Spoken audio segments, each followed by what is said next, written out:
Let's face it, the Indigenisation and Empowerment Program sounds complex. Community share ownership schemes, employee share ownership scheme, and the National Indigenisation and Economic Empowerment Fund. Okay, now let's get rid of all those complex terms and look at the foundations of the policies. Most African countries are rich in mineral resources.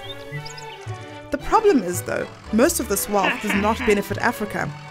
Instead, billions of dollars worth of minerals and other natural resources are pumped out every year, making the companies richer, whilst the owners of the resources remain poor. Africa is the richest continent, its people remain poor.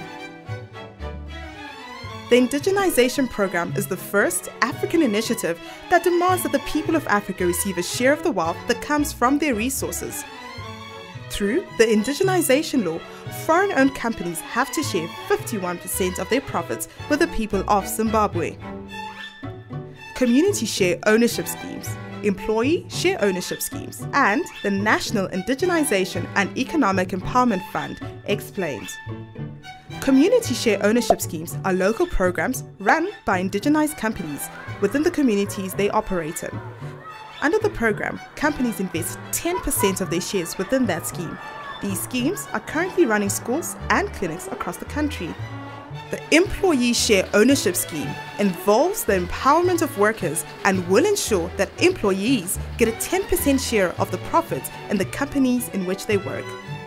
The National Indigenisation and Economic Empowerment Fund is a special wealth fund made up of shares that are bought up by the government in the indigenized companies. This money will be used to repair roads, build schools and hospitals, and to benefit the nation at large. Well, that about sums it up. The indigenisation policy is about Africans benefiting from their own resources and using the wealth that comes from their resources to develop their continent. It starts in Zimbabwe. This message is brought to you by ZANU-PF, the People's Party.